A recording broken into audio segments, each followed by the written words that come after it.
Toi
le chanter ensemble. Jésus est tout pour nous, tu es tout pour moi.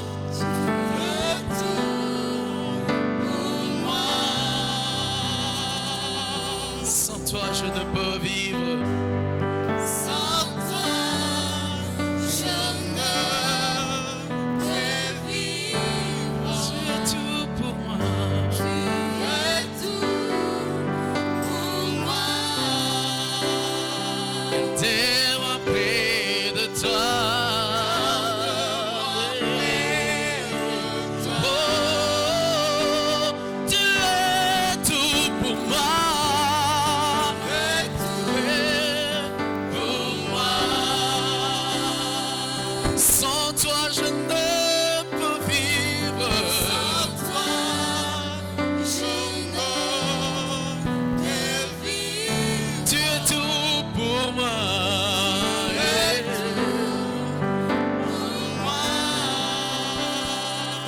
T'es-moi près de toi.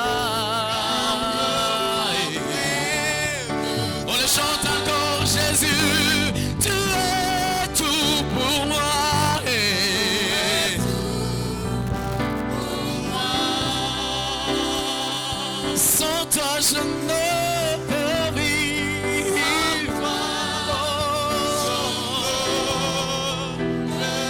Je ne peux vivre sans toi.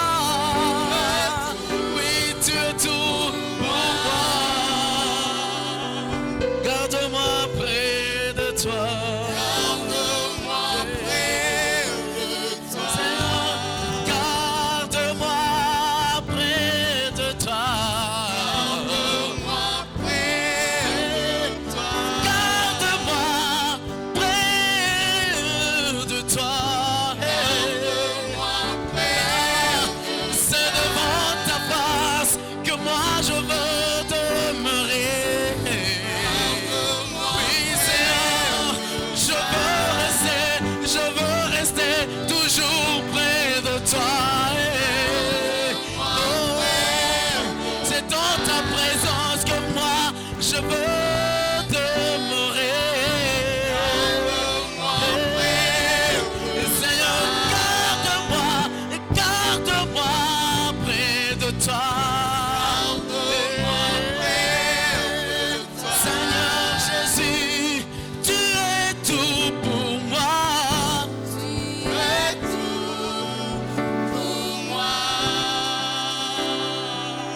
Je ne peux vivre, Jésus. Sans toi, je n'ai où aller. Sans toi, je ne peux résister aux attaques. Oui, Jésus, tu es tout pour moi. Tu es mon protecteur. Tu es le guérisseur. Tu es le défenseur. Tu es tout pour nous, Jésus. Quelle autre qualification ne pas te donner? Tu es tout, Seigneur Jésus. Oh, oh, tu es tout pour moi.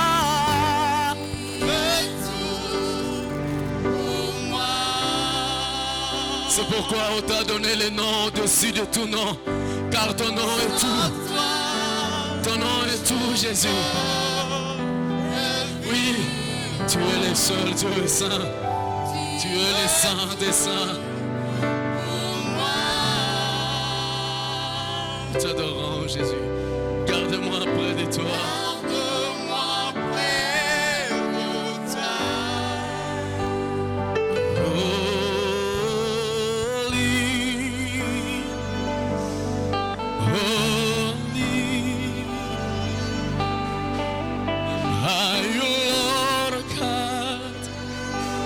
Almighty,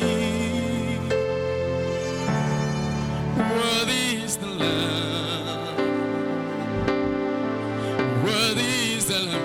Tu es saint, tu es saint, saint, saint, éternel Dieu, tout puissant.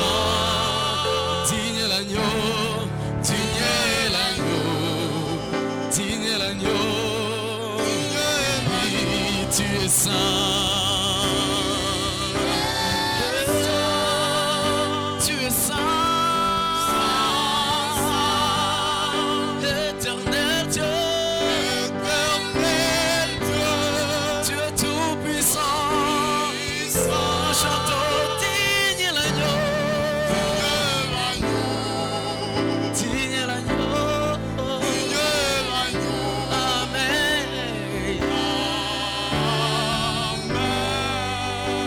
commencer à prononcer des mots d'adoration à ces dieux. C'est Dieu qui est le Saint des Saints. Oui, tu es Saint, Jésus. Personne ne peut être comparé à toi. Personne n'est comparable à toi. C'est pourquoi nous disons que tu es saint. Tu es saint et tu es saint encore. Nous nous voyons comme des petits. Nous nous voyons très sales devant toi, Jésus. Car toi, tu es saint. Tu es saint, Seigneur. Tu es l'éternel Dieu. Et tu es tout puissant. Oui, Jésus. Tu es saint, Jésus. Amen. Je louerai le nom de mon Sauveur. Je chanterai saint, saint. Je chanterai saint, saint. Je louerai le nom de mon Sauveur. Je chanterai saint, saint. Il est saint, saint, saint. Les anges lèvent leur voix et ils proclament que tu es saint, saint. Tu es saint, saint, saint. Je louerai l'agneau de Dieu assis sur le trône. Je l'adorerai, lui seul, car il en est dit. Lui qui est, c'est lui qui était, qui est, qui vient. Je chanterai devant ce trône à jamais. Et moi je louerai l'agneau de Dieu assis sur le trône. Je l'adorerai, lui seul, car il en est dit. C'est lui qui était, qui est, qui vient. Je chanterai devant son trône à jamais. Oh, à jamais. Saint, saint, saint, saint, saint, saint, saint. Au-dessus de tous. Pour nous, les autres dieux, ce sont des idoles tout court. Mais seul l'Éternel, il est le Dieu vivant, le Dieu tout-puissant, le Dieu qui dit un mot et la chose s'accomplit. L'Éternel, il est le Dieu d'amour. Son amour est grand et insondable. Seul le Saint-Esprit peut nous révéler la grandeur et les dimensions de son amour à notre égard. L'expression de cet amour, c'est la mort même de son Fils Jésus-Christ. Il est mort sur la croix à cause de mes péchés, ressuscité pour notre justification, monté au ciel et assis à la droite de la majesté divine. Il intercède pour nous, parce que lui-même a promis que là où il est, c'est là où il veut que nous soyons également. Béni soit son nom, parce qu'il est le Dieu de notre salut, le Dieu en qui nous nous confions. Et chaque fois que nous nous confions à lui, jamais nous ne pouvons connaître la confusion. Nous disons grandement merci pour tout un chacun qui est présent ici, afin qu'ensemble nous puissions méditer sur sa parole. Et nous savons que sa parole est la vérité. Et c'est cette vérité qui peut nous affranchir. C'est cette vérité qui nous exhorte. C'est cette vérité qui nous édifie, afin que nous soyons accomplis pour toute bonne œuvre. Nous prions, Seigneur, que tu puisses cheminer avec nous tout au long de cette méditation. Béni soit ton nom parce que tu nous écoutes. Béni soit ton nom parce que tu nous exauces. Nous t'avons ainsi prié. C'est dans le précieux nom de Jésus-Christ. Amen. Amen.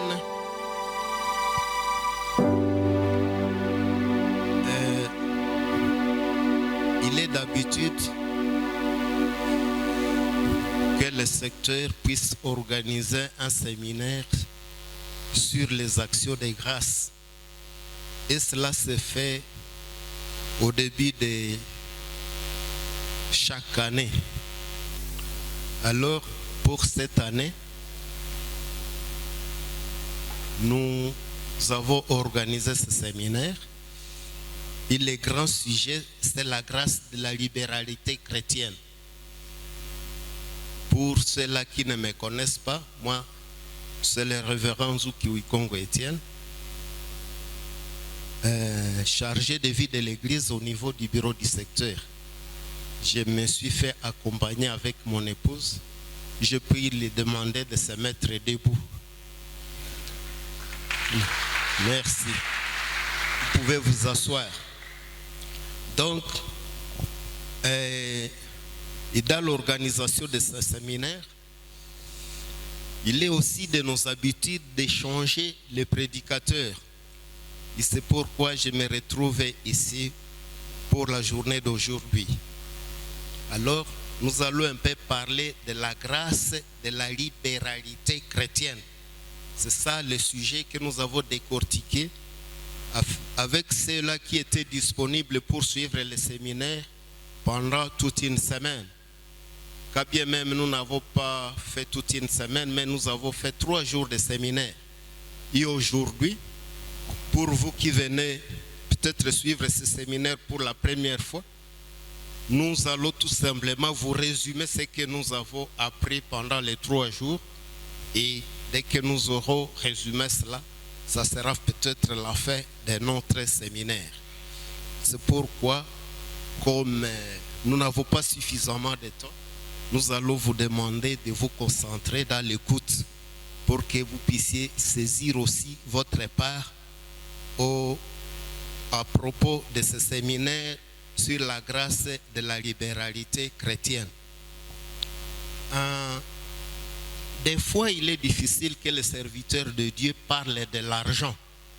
Mais l'argent, c'est un problème très important dans la Bible. Les spécialistes, les érudits, nous disent que moins de 500 versets dans la Bible parlent de la prière. Moins de 500 versets parlent de la prière. Et entre 400 et 500 versets parlent de la foi. Mais plus de 2350 versets parlent de l'argent. Donc l'argent, c'est quand même un problème très important.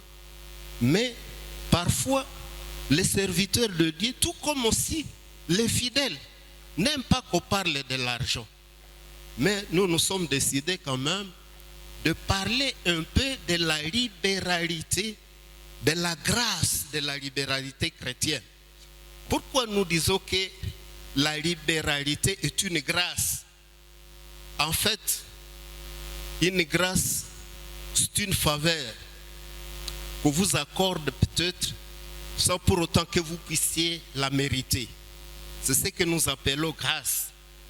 Si la Bible dit que nous sommes sauvés par la grâce, c'est parce que ni vous ni moi, personne n'a mérité le salut. Parce que nous sommes pécheurs. Et le salaire du péché, c'est quoi? C'est la mort. La séparation d'avec Dieu. Mais maintenant, par grâce, par sa miséricorde, par son amour, il nous a sauvés. Il nous a rachetés.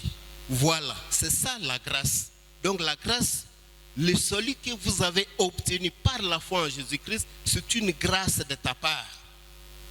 Et peut-être pour mieux comprendre cette grâce, je pense que si dans votre famille élargie, vous êtes plus de 100 personnes, peut-être que il n'y a que 10 ou 20 personnes qui sont sauvées. Alors que vous tous, peut-être, vous écoutez même la bonne nouvelle, mais il y en a qui ne prennent pas la décision pour suivre Christ. Au contraire, ils prennent la décision pour les rejeter. Ici, vous avez ce salut-là, c'est une grâce. De même, quand vous lisez l'histoire de la Bible, à l'époque de Noé, il y avait combien d'hommes sur la terre? Des milliers, des millions et des millions d'hommes. Parce que l'homme pouvait vivre 900 ans. Et en 900 ans, il pouvait avoir combien de petits-fils et d'arrière-petits-fils? Nombreux. Mais combien étaient sauvés? Seulement 8. Vous voyez que le salut, c'est une grâce. Alors, c'est pourquoi nous disons aussi, la libéralité chrétienne est une grâce. Qu'est-ce que c'est la libéralité? La libéralité, c'est la générosité. C'est le fait de donner sans contrainte, mais d'une façon volontaire. En prenant une décision du fond de votre cœur, vous donnez à Dieu. J'ai donné l'exemple dans le culte du matin. 2 messieurs qui s'appelaient les Tourneaux. Les Tourneaux étaient un élève à l'école d'ingénieurs. Il avait demandé à ce que Dieu puisse les bénir pour que sa réussite soit effective. Et justement, Dieu avait béni messieurs les Tourneaux. Après ses études d'ingénieur, devenu ingénieur civil mécanicien, il a trouvé un emploi. Dans cet emploi-là, il avait un salaire de 5 000 livres sterling. 5 000 livres sterling, à l'époque, ça correspondait à 9 000 $. 9 000 $ qu'il pouvait toucher chaque mois. Lui qui avait demandé de servir Dieu avec la dîme de son salaire, mais il a pris l'engagement de servir Dieu avec les 9/10 de son salaire. N'est-ce pas une grâce spéciale? Amen. Est-ce que vous comprenez ce que c'est la grâce? C'est que c'est le Saint-Esprit qui a mis dans son cœur,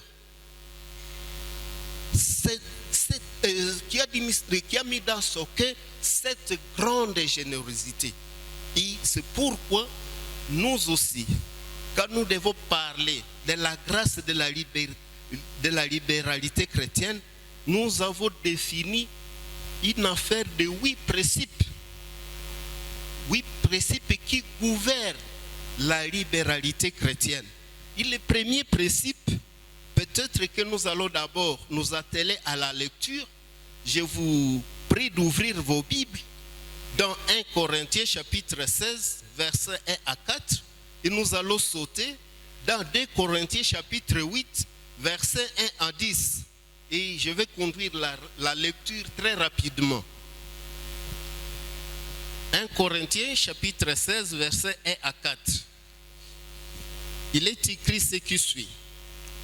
Pour ce qui concerne la collecte en faveur des saints, agissez vous aussi comme je l'ai ordonné aux églises de la Galatie, qu'un chacun de vous, les premiers jours de la semaine, mette à part chez lui ce qu'il pourra, selon sa prospérité, afin qu'on n'entende pas mon arrivée pour recueillir les dons. Et quand je serai venu, j'enverrai avec des lettres pour porter vos libéralités en Jérusalem, les personnes que vous aurez approuvées. Si la chose mérite que j'y aille moi-même, elles feront le voyage avec moi. Nous pouvons sauter chez 2 Corinthiens chapitre 8. Nous allons lire du premier verset jusqu'au 10e verset. Nous vous faisons connaître, frères, la grâce de Dieu qui s'est manifestée dans les églises de la Macédoine, au milieu de beaucoup de tribulations qui les ont éprouvées, leur joie débordante et leur pauvreté profonde ont produit avec abondance de riches libéralités de leur part. Ils ont, je l'atteste, donné volontairement selon leurs moyens et même au-delà de leurs moyens. Nous demandons avec de grandes instances la grâce de prendre part à l'assistance destinée aux saints. Et non seulement ils ont contribué comme nous l'espérions, mais ils se sont d'abord donnés eux-mêmes au Seigneur, puis en nous par la volonté de Dieu. Nous avons donc engagé Tite à achever chez vous cette œuvre de bienfaisance comme il l'avait commencé. De même que vous excellez en toutes choses, en foi, en parole, en connaissance, en zèle, à tous égards, et dans votre amour pour nous, faites à sorte d'exceller aussi dans cette œuvre de bienfaisance. Je ne dis pas cela pour donner un ordre, mais pour éprouver par les ailes des autres la sincérité de votre charité. Car vous connaissez la grâce de notre Seigneur Jésus-Christ, qui pour vous s'est appauvri, s'est fait pauvre, des riches qu'il était, afin que par sa pauvreté, vous fussiez enrichis. C'est un avis que je donne là-dessus, car cela vous convient à vous qui non seulement avez commencé à agir, mais qui en avez eu la volonté dès l'année dernière. Voilà. Ça, c'est Paul qui écrit aux chrétiens de Corinthe. En effet, vers les années 54 après Jésus-Christ, c'était au moment du règne de César Claude, celui qui était empereur de Rome. À cette époque-là, il y eut une grande famine dans la Palestine et d'une façon particulière en Jérusalem, à telle enseigne que les chrétiens étaient grandement touchés par cette famine-là. Et un jour que Paul revenait de ses missions missionnaires, il devrait arriver à Jérusalem pour faire rapport aux apôtres. Alors il a trouvé les chrétiens de Jérusalem dans une grande détresse. Et les apôtres lui ont demandé de faire quelque chose pour que les chrétiens des autres régions, de la Galatie, ainsi que de l'Achaïe, de la Macédoine, puissent venir en aide pour soutenir les chrétiens qui souffrent en Jérusalem. Paul ayant ressenti ces besoins-là d'assistance pour les frères de Jérusalem, il a écrit aux églises de Galatie. Il a écrit aux églises de la Macédoine, aux églises de l'Achaïe, pour que ces derniers puissent venir en aide aux chrétiens qui souffrent à Jérusalem. Maintenant, la lettre est parvenue dans toutes ces églises-là. Et quand ils ont vu la lettre, ils devraient réagir. Maintenant, le temps de collecter ces fonds-là pour venir au secours des chrétiens qui souffrent à Jérusalem est arrivé. Et c'est alors ici que Paul écrit aux Corinthiens. Il leur parle de l'église de Macédoine. Corinthe était dans le sud de la Grèce. Macédoine était dans le nord de la Grèce. Maintenant, à Macédoine aussi, il y a eu un problème qui a appauvri les chrétiens de Macédoine. Mais malgré ça, quand ils ont eu ce problème-là, Paul ayant constaté que les chrétiens de Macédoine ont presque les mêmes problèmes que ceux de Jérusalem, il a demandé à ce que les chrétiens de Macédoine ne puissent pas assister ceux de Jérusalem. Mais, comme nous venons de le lire ici, les chrétiens de Macédoine n'ont pas accepté cela. Et c'est ce que nous allons encore répéter ici. Et c'est le premier principe de la libéralité chrétienne, nous disons que la libéralité chrétienne est une expression de la grâce de Dieu. À quoi consiste cette grâce-là? Voyez ici au chapitre 8, le verset 1er, ce que Paul nous dit ici: nous vous faisons connaître, frères, la grâce de Dieu qui s'est manifestée dans les églises de la Macédoine. Cette église-là était au milieu de beaucoup de tribulations qui les a éprouvées. Mais malgré ces tribulations-là, ils ont senti en eux une joie débordante, dans une profonde pauvreté. Alors, cette joie abondante a produit en eux d'abondance riche libéralité de leur part. Vous voyez, nous disons que la libéralité, donc le fait de donner d'une façon libérale, le fait de donner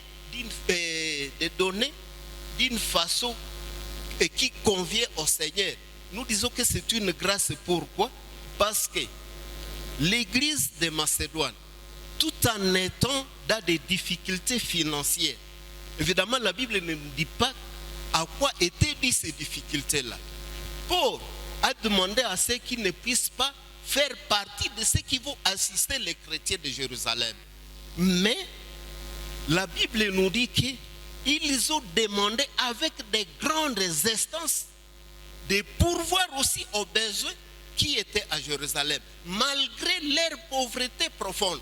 C'est pour dire que le fait d'être généreux ne dépend pas de l'abondance de vos biens, mais le fait d'être généreux dépend de la façon dont le Saint-Esprit vous a motivé peut-être.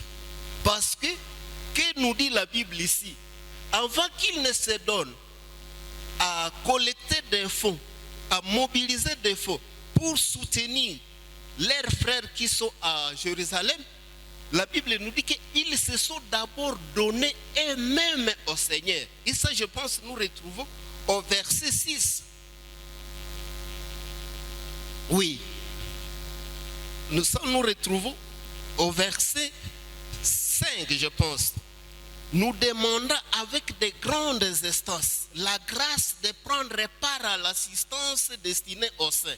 Et non seulement ils ont contribué comme nous l'espérions, mais ils se sont d'abord donnés au Seigneur pour que vous soyez libéral, pour que vous puissiez donner sans contrainte, pour que vous puissiez donner d'une façon volontaire, pour que vous puissiez donner conformément à ce dont Dieu vous a béni, donc conformément à vos recettes. Je pense qu'il faut d'abord vous donner au Seigneur. Puisqu'une fois que vous vous donnez au Seigneur, vous devenez donc une partie du Seigneur. Vous devenez une richesse du Seigneur. Vous devenez un gérant du Seigneur, un étendard du Seigneur. Parce que tout ce que nous avons appartient au Seigneur. La Bible est claire. La terre et tout ce qu'elle contient appartient au Seigneur. Maintenant, quand nous sommes gérants des biens que le Seigneur nous a confiés, ici, il en a besoin. Je pense que tout ce que nous pouvons faire, c'est de lui donner ce dont il a besoin. Et justement, nous avons un exemple très clair aussi dans la Bible. Un jour, Jésus devrait se rendre à Jérusalem. Alors, il lui fallait un anneau. Qu'est-ce qu'il a dit? Il a envoyé ses disciples pour aller dire à un homme qu'on ne connaissait même pas: allez telle part, vous allez trouver un anneau attaché. Vous allez détacher cet anneau-là. Et quand on va vous demander pourquoi vous détachez l'anneau, vous direz tout simplement: le Seigneur en a besoin. Et en fait, ils ont détaché l'anneau. On leur a posé la question. Ils ont dit: le Seigneur en a besoin. Est-ce que le propriétaire a refusé de livrer l'anneau? Non, il n'a pas refusé. Voilà la grâce de la libéralité. Donc, quand vous n'avez pas le Saint-Esprit à vous, il vous sera peut-être difficile d'être généreux. Mais pour que vous puissiez être généreux, pour que vous puissiez accomplir cette œuvre de bienfaisance, je pense qu'il faut d'abord vous donner vous-même au Seigneur. Voilà. Donc c'est pourquoi nous disons que la libéralité chrétienne est une expression de la grâce de Dieu. Donc la libéralité chrétienne exprime, montre réellement que vous êtes sauvés. Si vous donnez difficilement, si vous n'êtes pas généreux, vous pouvez vous poser plusieurs questions. Suis-je sauvé? Et une fois que je suis sauvé, est-ce que mes biens appartiennent à l'Éternel? Nous sommes venus sur la terre avec combien de biens? Hein? Avec 0 bien, seulement notre corps. Oui. Et nous allons quitter cette terre avec combien de biens? Avec 0 bien. Je pense que tout ce que nous pouvons faire, essayons de faire travailler la grâce du Seigneur. Il y en a qui chantent souvent que neema iliwafikia na wengine wakafanya nini? Wakakataa neema. Na wewe unaweza kataa neema ya ukarimu, lakini ilibidi kama Roho anakukonvenka ke unapashwa toa, utoe namna Roho yako atakukusudia. Voilà, ça c'est le premier principe. Le deuxième principe, nous avons dit que la libéralité chrétienne est un charisme, c'est-à-dire un don de l'esprit. Sans le Saint-Esprit à vous, vous aurez difficile à donner. Les tourneaux ne pouvaient pas donner les 9/10 de son salaire, alors que Dieu exige combien? Les 1/10. Mais lui, poussé par le Saint-Esprit, c'est pour autant qu'il a été contraint de le faire, mais d'une façon volontaire, il donne les 9/10 de son salaire pour prendre à charge plus de 5 missionnaires en Asie et en Afrique. Voilà, c'est pourquoi nous disons que la libéralité chrétienne est un don de l'esprit. Sans le Saint-Esprit à vous, ça vous sera difficile. Et c'est ce que nous lisons justement au verset 7. De même que vous excellez. Oui, c'est au verset 7, oui. De même que vous excellez en toutes choses, en foi, en parole, en connaissance, en zèle, à tous égards, et dans votre amour pour nous, faites en sorte d'exceller aussi dans cette œuvre de bienfaisance. En effet, l'église de Corinthe, c'était des spécialistes dans les dons spirituels. C'était l'église où on parlait en langue. Ils avaient les dons de la connaissance.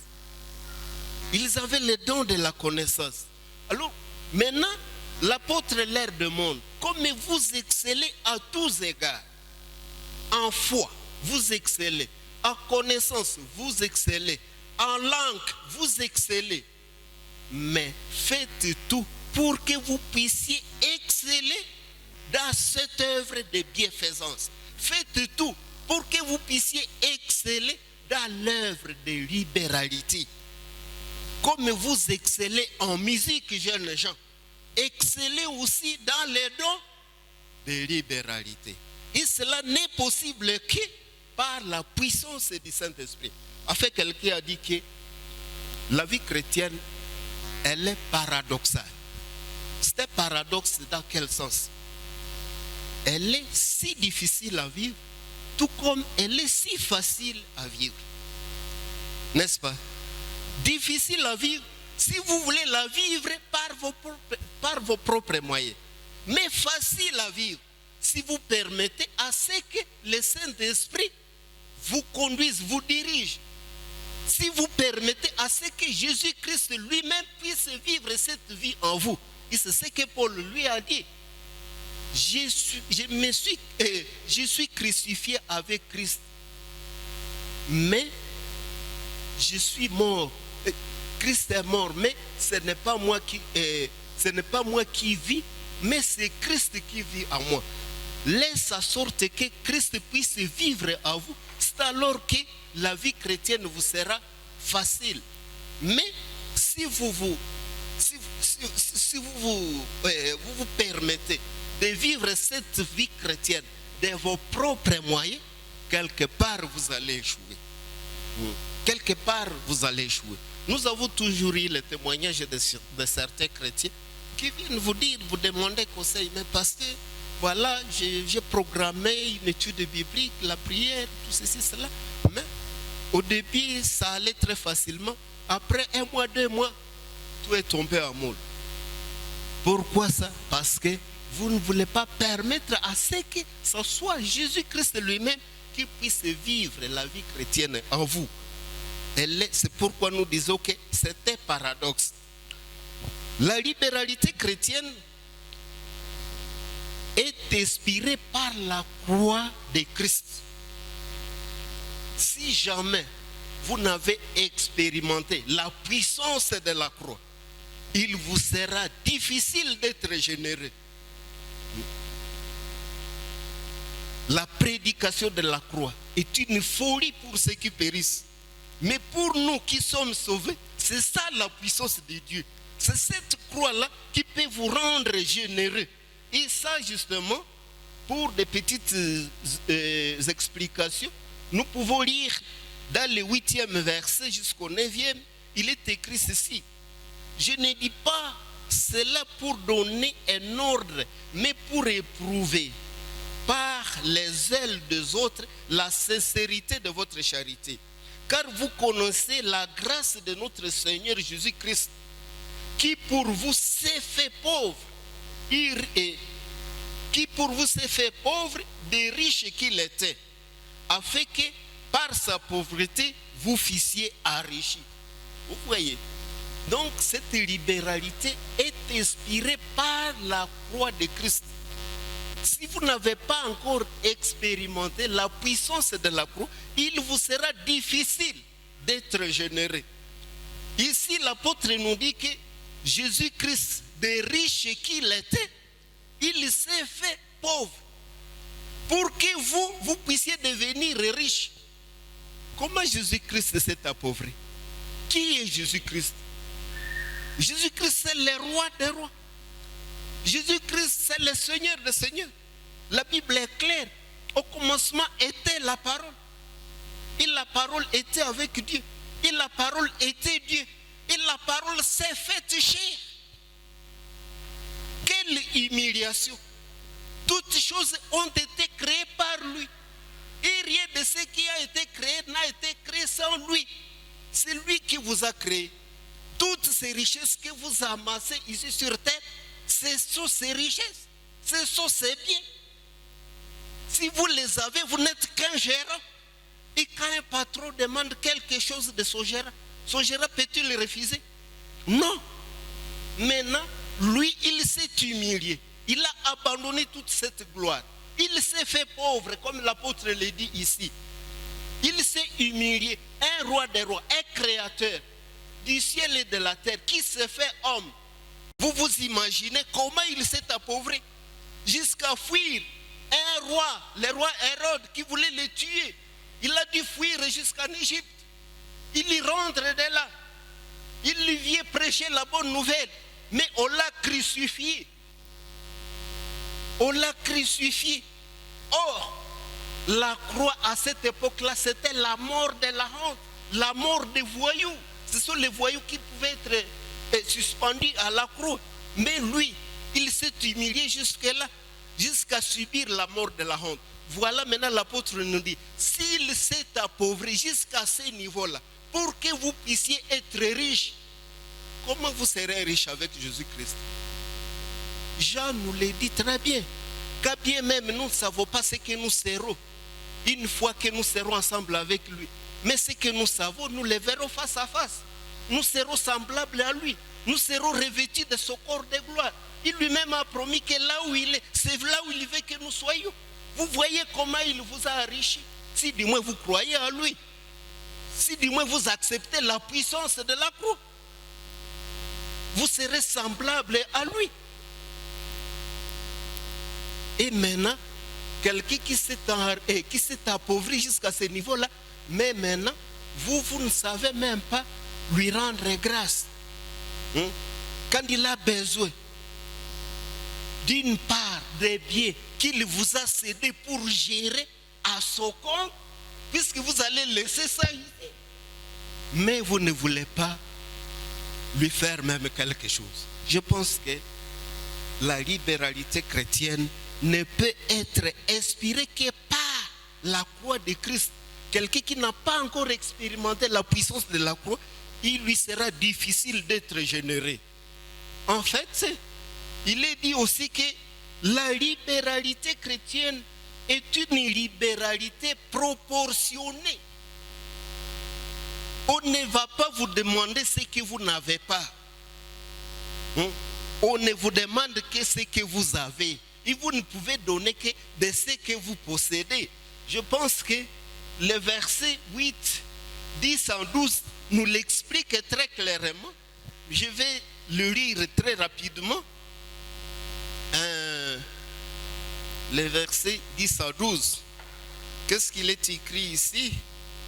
Il est écrit, c'est un avis que je donne là-dessus, car cela vous convient à vous qui non seulement avez commencé à agir, mais qui en avez eu la volonté dès l'année dernière. Achevez donc maintenant d'agir afin que l'accomplissement selon vos moyens, l'accomplissement selon vos moyens, réponde à l'empressement que vous avez mis à vouloir.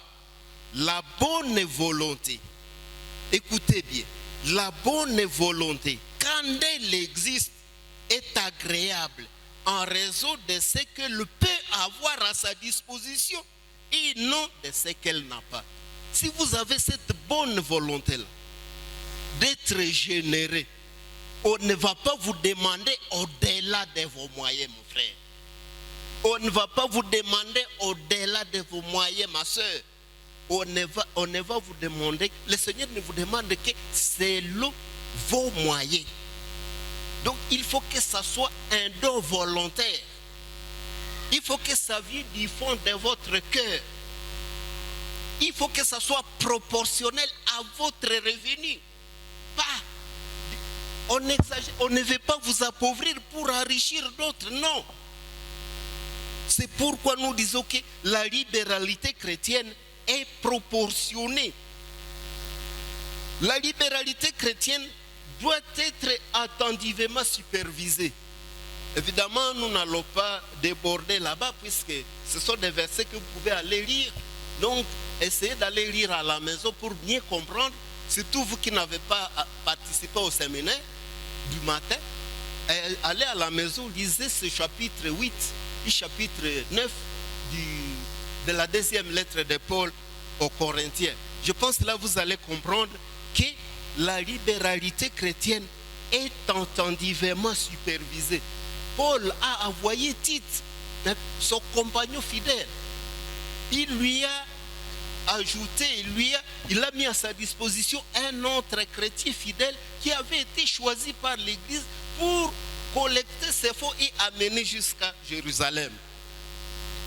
La libéralité chrétienne est aussi stimulée par une petite compétition amicale.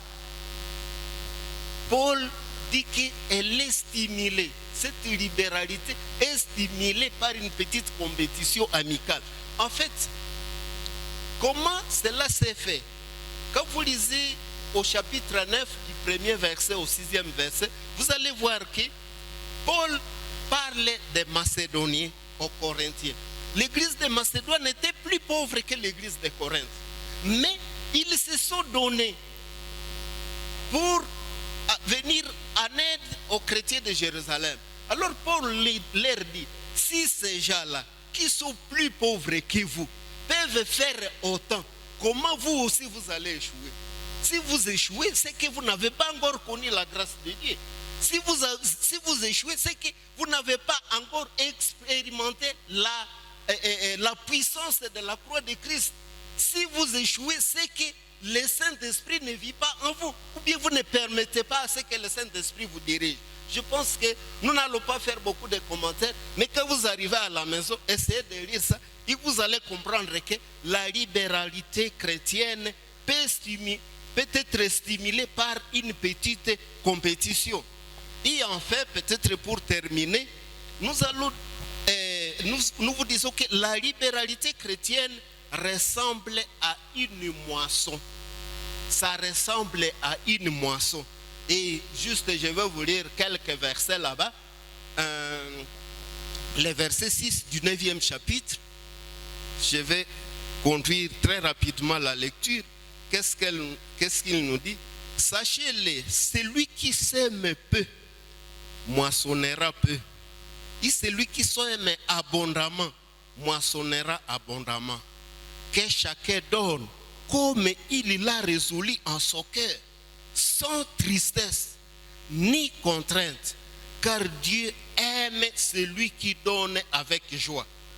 Et Dieu peut vous combler de toutes sortes de grâces, afin que, possédant toujours en toutes choses de quoi satisfaire à tous vos besoins, vous ayez encore en abondance pour toute bonne œuvre.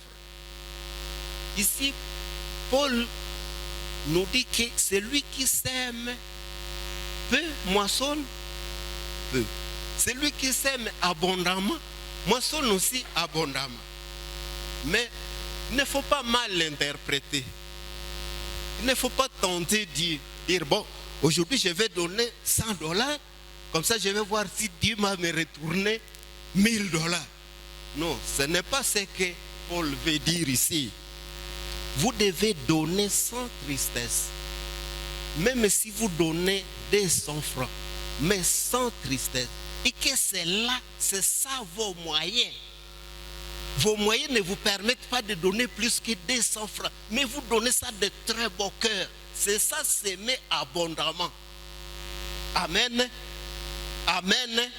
C'est ça, s'aimer abondamment. Il ne faut pas mal interpréter. Paul vous dit non. Léo, il est à $50.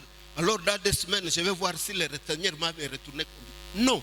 Mais qu'est-ce que vous pouvez gagner quand vous s'aimez abondamment? La Bible est claire là au verset 8.